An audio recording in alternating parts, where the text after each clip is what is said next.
Hello and welcome to another Back to Jerusalem podcast. I'm Eugene Bach, your host for this time, and I'm coming to you live on delay from somewhere within the borders of Sweden this time. And I'm super excited about having the Back to Jerusalem UK Director, Bethany Hope, with us today. Bethany, thanks so much for joining us. Wow, I got a full name. Yeah, you did. You got a last name. That. Yeah, usually I just say Bethany. But You too. oftentimes these days, whenever you come on, it's together with Stephanie when we do our mail call. Yeah, actually, I had an email about that a couple days ago from people saying that they were enjoying those. So I'm glad that they're going down well. Yeah. Well, this podcast is basically prompted because I know that you went and saw the movie Barbie. Yeah. Is And there was kind of an overarching theme. Do you want to kind of share that for a minute? Yeah, well, so I'm not like a Barbie fan necessarily. When I was young, I played with Barbies, of course, like most people did. So I'm not kind of its stereotypical audience, maybe in that way, but it's had such a huge buzz around it. Like it's had so much social media coverage. It's been everywhere. I know that its opening weekend was huge, so it's obviously been super popular. So I went to see it with my friend because my feeling was there are so few movies that come out these days that are just fun and wholesome and simple and it's just fun, you know. I just feel there are so few of those. So this is what I was hoping and expecting, and I was sorely let down. Um, the whole movie, can I just say that I don't even know if I told you this. The opening of the movie was these young girls, like, I don't know, 5, 6, 7 years old, playing with playing with baby dolls, not Barbies, baby dolls. And then Barbie comes along and they take these baby dolls and they smash their heads open on rocks. Like, this is the opening Wow. scene of the movie. Yeah. Wow. It's really bizarre. Like, it's super strange. And the idea is, okay, this is like the transition from normal baby dolls to young girls playing with Barbies. But it was a really weird way of doing it, super uncomfortable. And then the entire movie was basically Barbie Land is perfect and it's a matriarchy. I think they actually use that word. And everything is run by women. There are no men, everything is run by women. Men are there, like everybody's called Ken, all the guys are called Ken, but you don't see where they live or anything like that. They're just kind of an add on. On the movie poster, it says she's Barbie and he's just Ken. I mean, that's on the movie poster. So there's this idea that women run everything and men are just an accessory. They're not needed. They're not a necessity. And then they go to the real world and they discover it's a patriarchy. And they say the word patriarchy more than 10 times in this movie. I don't know how many times, but I saw a headline of someone talking about it and it said they say it more than 10 times. And then the whole story is basically about how the patriarchy is awful. Can we return to a matriarchy? And if not, kind of meet in the middle. It's not even subtle, you know, like somehow they try and give like little hints of messages in certain movies. This was just like not even trying to hide. And the sad thing was, I was in the movie theater and it was full, and I haven't been in a full movie theater for a long time. And honestly, must have been 50% of the people there were girls under 10, easily. And so the whole message was that men are bad or just a waste of space. You can kind of be neutral about them, kind of a waste of time.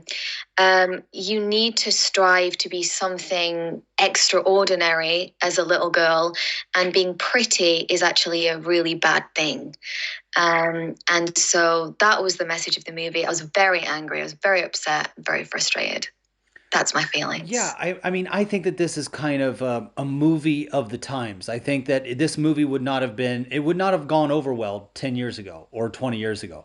I think that the movie is a sign of the time where people are in full on revolt against God's order of things. And I'm not saying that women have not been persecuted or that there isn't this subjugating of females that takes place on a regular basis. I'm not saying that at all, but everybody kind of goes through their own kind of challenges, and in some ways these movies, this messaging, I should say, not the movie but the messaging, really conflates the idea so much that we know how to fix it. And the thing is that we have already seen this before. This is not new. The great strategy of Satan is to erase history in a way that man forgets what Satan has already done, so that he can try it again.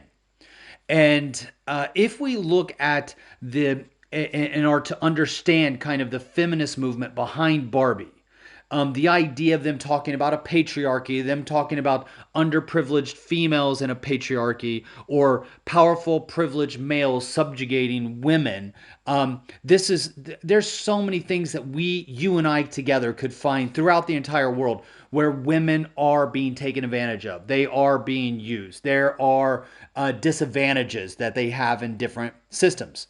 But this movie, I find a bit ridiculous that it's being played in Christian nations, because Christian nations were where you see the most equality, and of course it's because of the Judaic Christian foundation.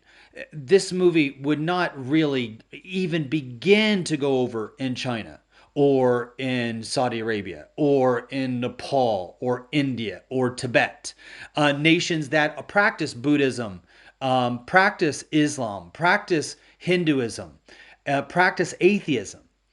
In China, when communism really first came out with Mao Zedong, we see something that was very similar.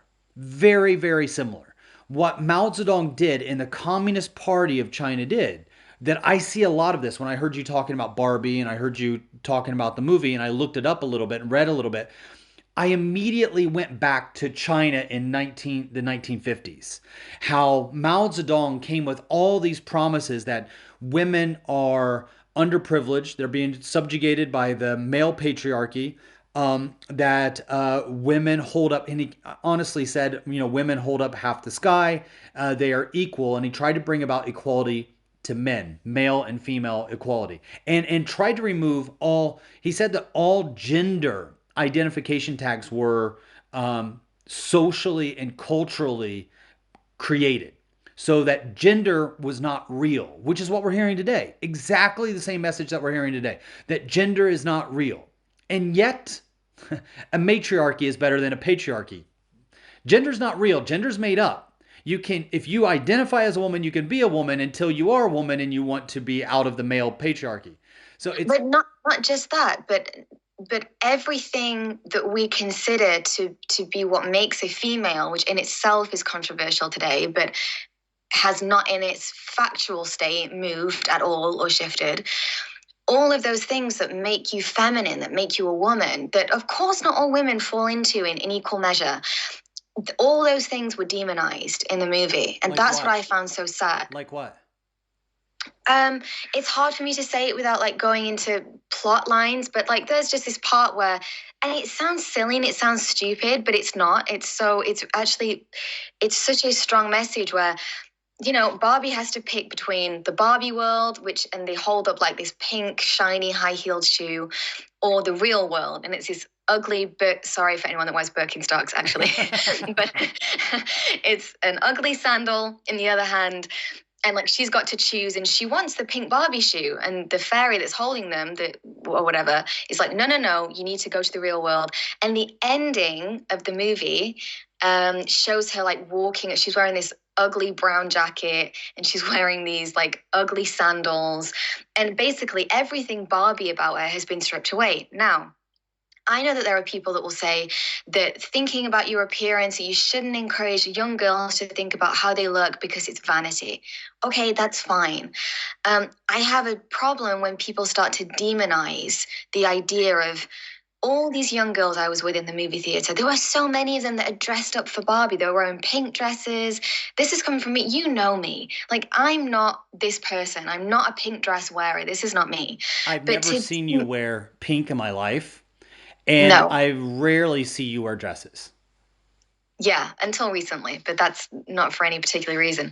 So these young girls that are there trying to enjoy a Barbie movie in innocence are being told that the things that young girls often want to be, not always, but often want to be, those feminine attributes, are actually demonized and they should be left behind. They should be forgotten. They're actually something that's holding you back.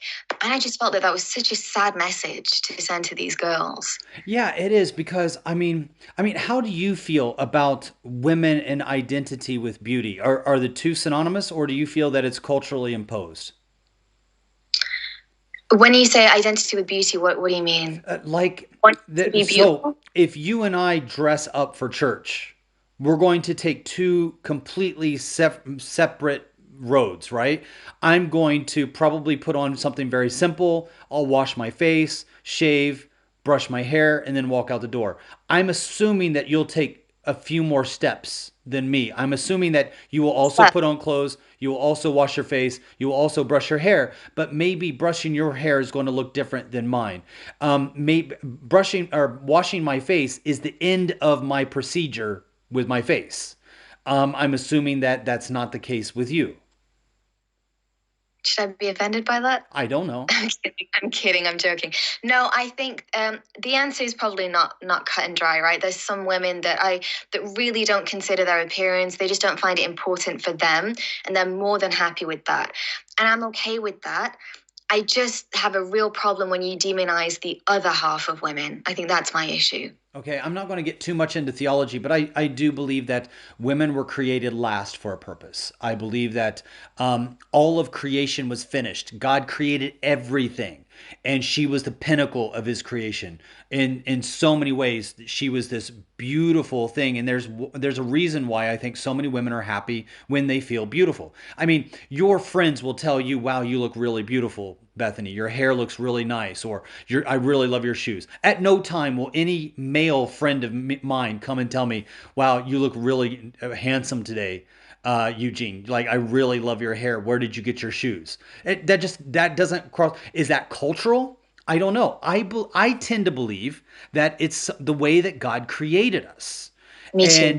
And one of the things that leads me to point in that direction is not just the biblical writings, but also it's universal. It's a universal human experience that goes to the core of our instincts. It's the very essence of our dance together of male and female in when we're looking for a partner or a mate or someone that we want to marry, forever. And this idea of taking women out of that element and putting them, forcing them. I mean, of course, there are some women that are naturally maybe a little bit more towards a category that we would say is masculine and label as masculine, even if it's not. There are women that swing from one side to another. They're not all the same. They're not cut in the same way, shape, or form across the board, just like men aren't. And so when I look at this today with this full on attack, which I feel is an attack on men, it's attack on women, because what it does is it creates an atmosphere of division. It doesn't create unity. It takes people out of their natural habitat and forces them into another habitat. It's forcing it to be done, and it's a social engineering that I bring up in this podcast because it is directly related to China. We saw the same thing in China, and let me say that it did not end well. It never does. Whenever man looks at a problem that is a real problem and we come up with a solution that does not involve God, it turns into an absolute disaster. So, what happened in China is that the Communist Party and Mao Zedong identified real problems where women were being subjugated to men in a very horrible way. Women had to bind their feet, which means that from the time that they're little girls, their feet were strapped together, bones grew and broke. They had to walk a certain way. They were basically sold like cattle into marriages. There were men that had many concubines, where women were just a tool of reproduction. And understanding the feminist movement of today is better seen, I believe, through the lens of the Cultural Revolution in China. And I use feminism as a general term because of the Barbie movie and its identification kind of a feminist movement. And my main message from China to all of our listeners right now is that this movement is not new. It's old. It's been around for a while. This is recycled material. You might think that today in 2023 that we are somehow more educated, more enlightened, more intelligent, and that we now have this new way forward, this bright idea, this amazing idea how women can be equal. In the 1940s, as communism was rising in China, they gave a lot of promises on college campuses. The main warriors for China and communism was the center of the Chinese university campuses, and they believed that all of our problems laid at the feet of three main things. There were three main problems in China. If you could solve these three main problems, you would solve everything. And that was capitalism, religion, i.e. Christianity. So capitalism, Christianity, and male patriarchy. Those were the three things that had to be destroyed in China. And so what they needed to do, they needed to replace capitalism with communism and bring about equity, not equality. So that is so key that they wanted to make sure that everybody was equal, no matter what. So everybody gets equal pay, everybody gets equal focus, everybody gets equal, not just equal opportunity. There is no equal opportunity. Everybody gets equal everything across the board. Sounds good in theory. And they needed to replace Christianity with evolution and atheism. And finally, they needed to replace the male patriarchy with a gender neutral world where gender does not exist, where male and female are equal, where the gender pay gap is equalized. And what happened is that Mao mobilized the Red Guard, these young college students, and they began to do a lot of propaganda, kind of like today with us doing social media apps or social media posts. They would put up these paintings or posters.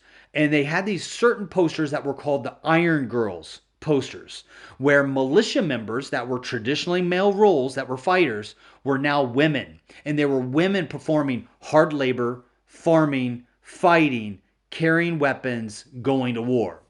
And what they were doing is they were just pushing these propaganda posters, and they began to also have commercials and movies where women are purposefully put in traditional male roles. And this Maoist era propaganda created imageries that showed how women could be and function the same as a male. And Mao wrote this poem because all tyrants are known for their poetry. He said this, and this is what he's well known for. People quote Mao on this. Says, "Women uphold half the sky. The times have changed, and men and women are the same." This was to show the communist achievement of gender equality and how bright, how brave the women looked. They were shouldering, these 5-foot rifles on their parade ground, lit up by the first gleams of China's light. They were called China's daughters, and they had high aspiring minds, and they loved their battle array, and they threw away their dresses and their silks and their satins for military uniforms. And here's where it gets interesting, because these college students were sent to re-education camps so that they would be retrained and retaught, and all of the evil patriarchy ideas that were in their brain were pulled out. And in a short amount of time, they were stuffed with all of the teachings from the communist propaganda about how evil the male patriarchy was, how women could do it better. And then these women were sent into the countryside, or I'm sorry, the students were sent into the countryside to do re-education with people in the more rural areas. And it wasn't just about women being soldiers, it was also women being farmers. And it turned out to be a disaster, because what happened was what is happening today. Educated individuals that come out of the modern day universities are churning out these ideas that everything you learned about your sex is wrong, beauty for women is wrong, men being in charge is wrong, women can do as good or better than men, and they began to implement these women as farmers to teach farmers who were actually farmers how to farm their farms. And it didn't turn out good. It turned out that students, I'll say students instead of women because it was men and women, but it was this whole idea of getting women out into the fields with the farmers. They didn't know how to plant seeds, but they were showing the farmers how to farm. They had never planted a seed in their life, but they were quoting studies and saying, this study says this is how you can plant the seed and make it better. These are the facts. I'm going to show you the scientific facts. You don't know science because you're backwards. You're a country bumpkin. You're retarded. You don't know. I'm going to show you because I'm an elite college student and I have been enlightened with these ideas that come from communism. And while the farmers didn't know any of the studies, they didn't know any of the statistics, they didn't know how to quote any of the facts that came from all these different studies. The one thing they did know is how to farm. And they found these college Red Army students were annoying and dangerous and deadly. They wasted seeds.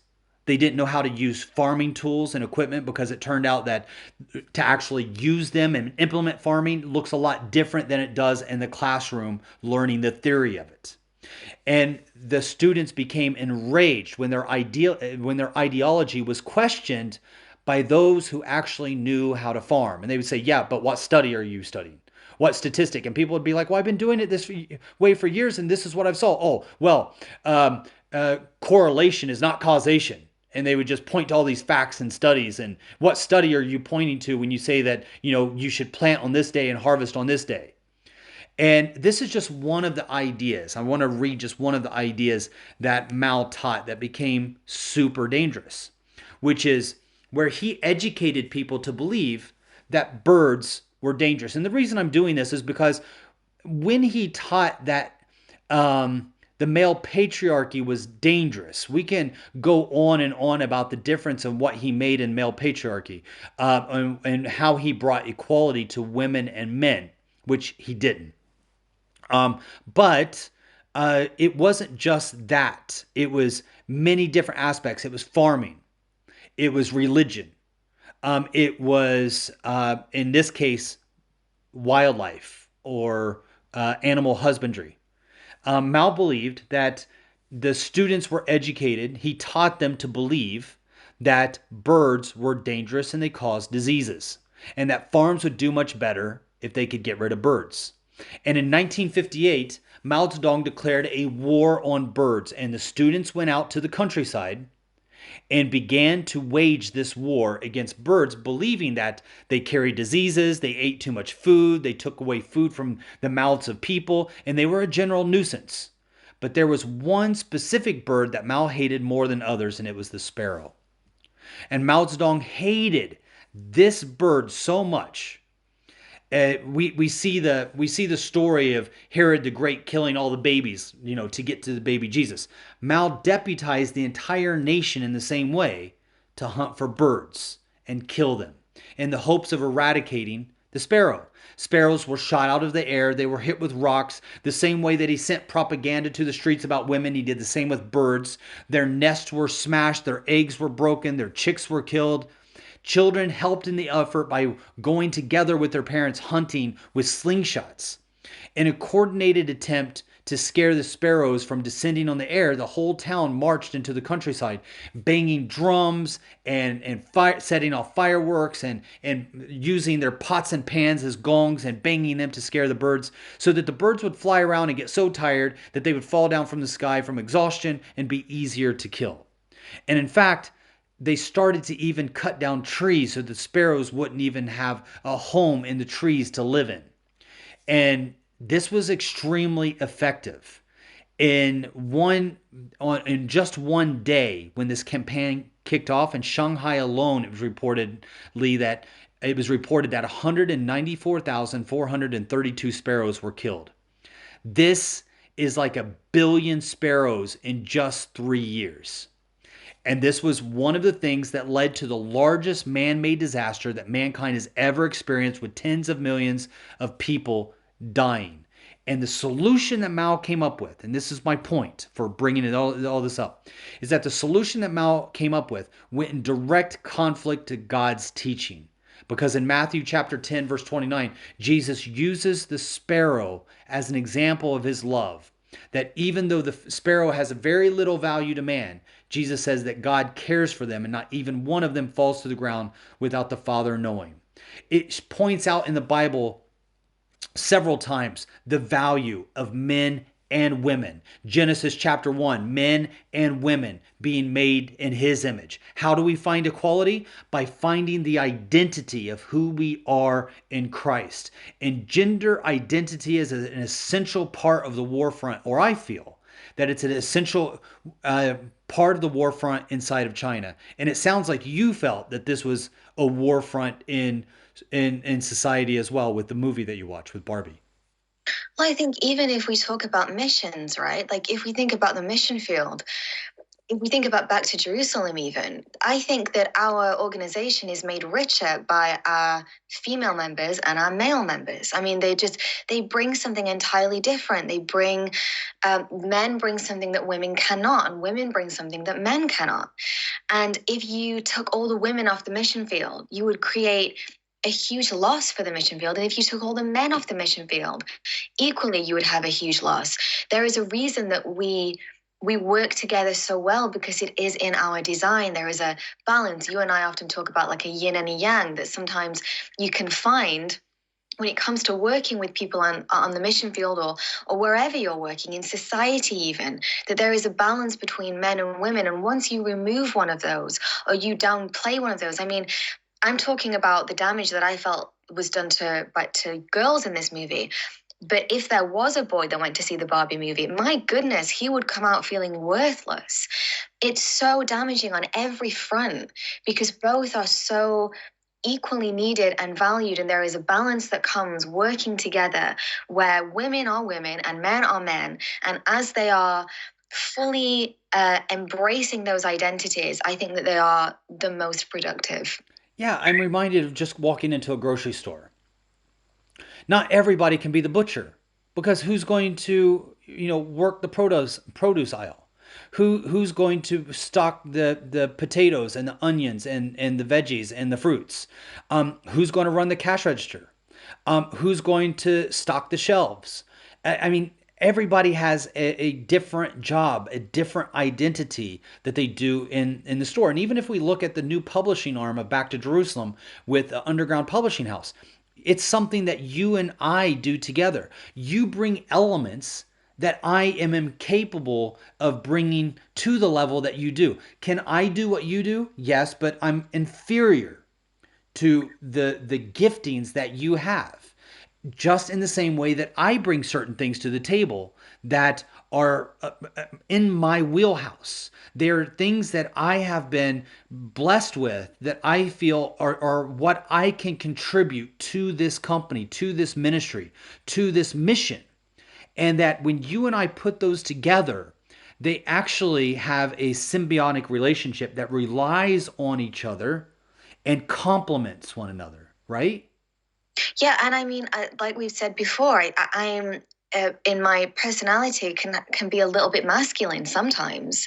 It's not that I'm this super feminine girly girl. That's not what I'm saying that women have to be, or that I am for this to exist. That you're saying there is something, no matter where I fall on the scale of femininity, there is something in me as a woman that balances in, let's say, you as a man, that when we work together, my brain works very differently to yours and your brain works completely differently to mine.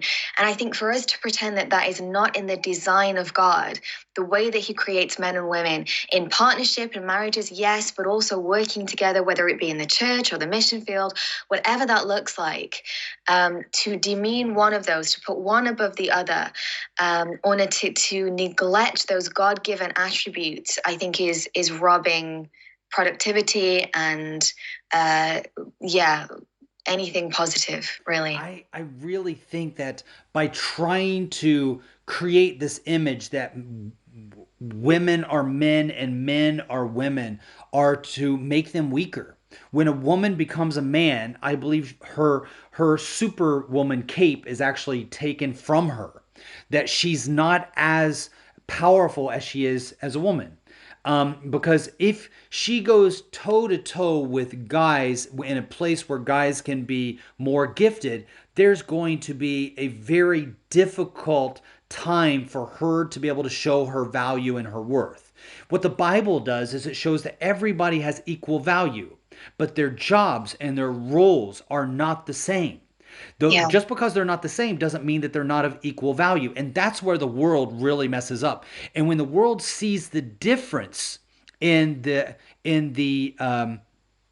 activities, they try to strip away. I believe that it is a direct. This is a direct attack of the enemy. That God is the creator, and it somehow is this spit in his face, that this idea that we're being sold. This It's a direct assault. When we change genders, it's a direct assault, and ultimately an insult to the creator to say that you, as the creator, created me wrong. I don't like what you made me. Therefore, I will be what I stinking want to be. And you, God, will refer to me by my preferred pronoun. You created me a Mrs., but I consider myself a Mr. And when I get to heaven, you will refer to me as my preferred pronoun. That is the essence of pride. To tell the Creator, I, as the creation, will tell you what you have created. And I'm going to recreate the creation that you've made me to be. And that's why so many people are walking a very dangerous road by, giving young girls and young boys these puberty blockers and really starting to slice and dice at their anatomy so that they can be what they want to be instead of what God made them to be. But here is a valuable point to learn from China. China saw the same thing as we see today: inequality. We can call it the pay gap, we can call it unequal opportunity in the work field, which exists, right? We can see that, women being treated bad or being assaulted by men or being sexually assaulted by men or feeling sexually harassed by men. We can say that those things exist and still say that the answer is not for women to become men in order to stop that from happening. Both of those can be true at the same time. But what happens in the world is they identify a real problem to get everybody on board, but then they come up with a worldly solution instead of a biblical solution. And so Mao Zedong viewed himself as the great champion for women's rights. And how did he do it? He had women cut their hair like men. They had to dress like men. They had to be treated the same as men, which kind of reminds me a little bit of the symbolic Birkenstock that you were talking about from the movie. That Mao Zedong basically wanted all the women to wear Birkenstocks to show that they weren't allowed to wear high heels. They were not allowed to have makeup. They were not allowed to grow their hair long and do it. And it went against their nature. It turns out that it wasn't just socially constructed, because when they removed all of the social cues for women to be women and men to be men, they still had this inner innate desire to beautify themselves in a way that men didn't. So they were going against nature. But Mao viewed himself as this great champion for women's rights. And at the same time, and this happens every time, women were being taken advantage of, just as they are in the feminist movement. We saw that Mao Zedong, so there's this guy, his name is Dr. Li Jitsui. He was the personal private doctor of Mao Zedong and treated him for years in private. And he moved to Chicago and he wrote about all of these things. And lo and behold, what you find is that the very person who is championing women's rights was the first one using that power to exploit them, as the enemy always does. And in fact, by taking away the design that God had made for women, as you and I have been talking, he basically put them in a position that made them even more vulnerable. And so what took place is that Mao ended up having so many women, his dancers, army dancers. So he had his own dance troupe of females in the army that was only for him. He had his personal nurses that he was taken advantage of and had to regularly be treated for venereal diseases. You did you read the book Wild Swans? It's on my bookshelf. I haven't started it. Oh, it's one of the best books I've ever read, and it's about three generations of women. It's called the Wild Swans, the Three Daughters of China. Anybody that can read that, I would highly recommend it. It's by a woman by the name of Zheng Chang.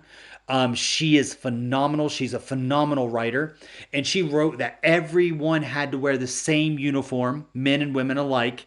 It was baggy. It was called the Mao suit, usually blue or gray. And in theory, everyone was supposed to be equal, and that was women's equality. But she said, I lived in the real Mao's China until I was 24. And she spent her first 24 years seeing the reality of what real equality looked like. And I have to tell you, the men in China in that equality, quote unquote, section would make Harry Weinstein and what he did in Hollywood look like child's play. Even Mao Zedong, just Mao by himself, as this great equalizer for male and female.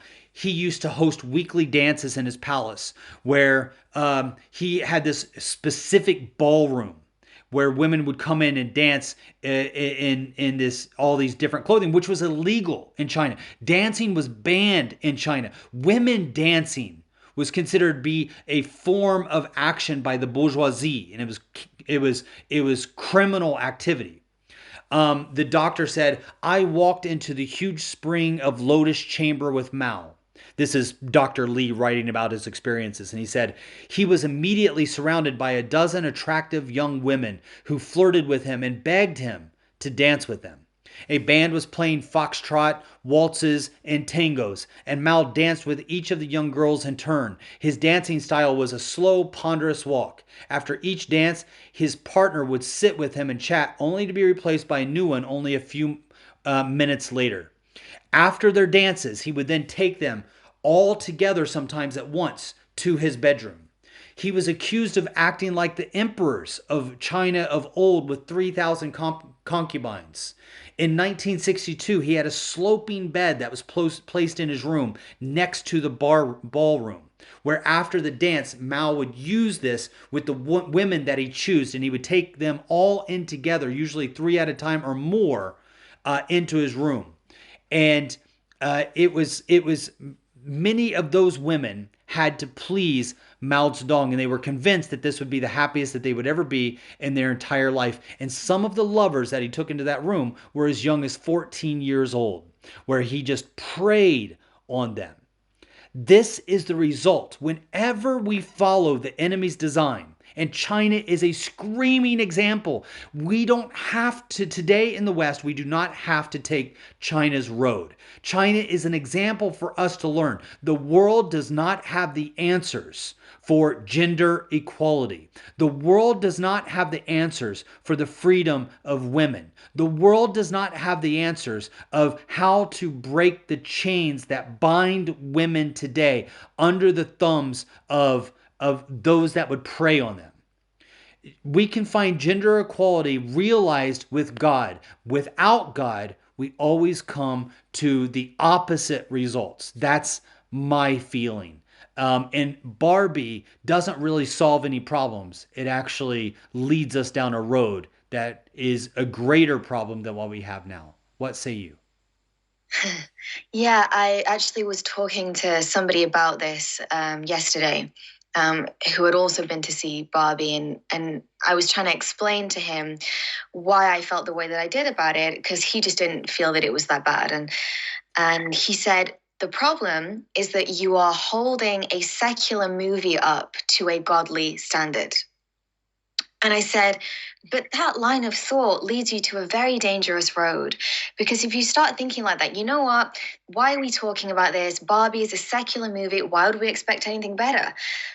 One of the reasons that the church is so I don't want to say useless because that feels too strong, but that's kind of what I mean, is because it is so voiceless. It's because the role of the church is to dictate society. It's to not just let things happen and let things pass you by because, well, it's a secular society. What do you expect? What would Wilberforce have done if he had that mentality?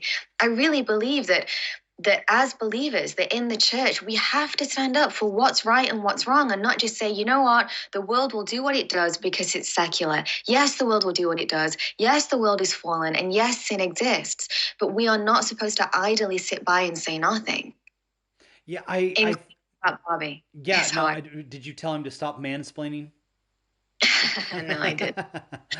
No, I think that you are absolutely right. When you say that the church is voiceless, I was just thinking about that today, and I even made a video for the new book that we have coming out right now, that is out right now, called A Voice in China. No, it's not. There has been this dumbing What's down. what's the name? Oh, sorry, A Voice in the Darkness. Yeah, you Sorry, said that sorry. in the video too. Did I? Oh, Yeah, you did, but then at the end you said the right name, so it's fine. oh, I should redo it, but I don't want to redo it. Okay. No, okay. Yeah, so it's A Voice in the Darkness. That's the name of the book. But the reason why, which the original name was A Voice from China. I don't even remember what the original name was. It wasn't memorable. I think you're right. Yeah, I think it was A Voice from China. So, for those of you that are listening to this podcast, basically, Bethany and I have been working on starting the publishing arm of Back to Jerusalem, and that is the Underground Publishing House. And the Underground Publishing House is publishing books that really are illegal in many different countries, in Iran, in China. We're producing a lot of books right now that, well, I mean, we got one right now, but and I think that it's our best seed ever. It's like the best book to start with. It's such a foundational writing. And Yeah. the reason why is what you just said, which is that the church seems a little bit voiceless. I would argue, not everybody that listens to this podcast would agree, but I would argue that the church has forfeited their voice by watering down much of the biblical language that we have, by dumbing down the not just the gospel message, but the presentation of that message in the language that we use. There's this dumbification that has taken place where we've become so generic, so catering to the lowest common denominator, that we end up saying a lot of nothing. Whereas when we go back 100 years to these great authors like Griffith John, who wrote the book that you and I have basically repackaged for a modern day audience, of Voice in the Darkness, that writing style that he has captures the imagination as poignant language. It is extremely dense with theological bombs that just explode every paragraph. And it's deliberate. It's Like yes, everything he says is deliberate. He doesn't throw away words. He doesn't have any kind of filler paragraphs or filler chapters that we might see today in some writings. But everything that he says, I mean, there would be times I would be reading it and I would have to stop after every sentence to think to myself, okay, did I get that? Like, let me read that again. Let me make sure I understood that. Everything he says is so intentional. yeah. There's this, and I found, for me, you and I read this at the same time. For me, as I was reading it, I just found this power. There were words that I haven't really ever seen in the English language, but when I looked them up, they were so specific that he would pluck out of the English vocabulary and place it right there in the book so that it would explain a specific idea or biblical concept that was unwavering.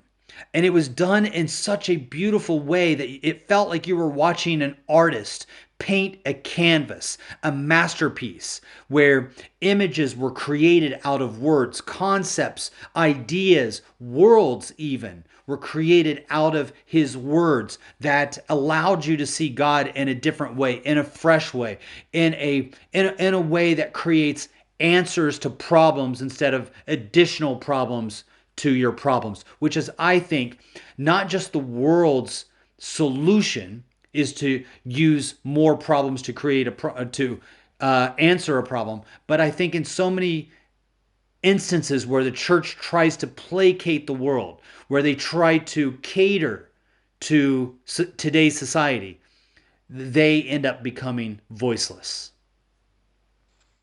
Yeah. Message of the day: don't go and see Barbie. Yes. Okay, good. Yeah, I'm so glad that you came on, Bethany. Thanks for joining us. I think that this is something that as people see this movie, just know this is not a new concept. This is an old strategy by the enemy, and we can see an example that should allow us to sidestep this disaster because of what we have as a blueprint in China for what happens when we follow the world and follow man and not God's plan for our lives.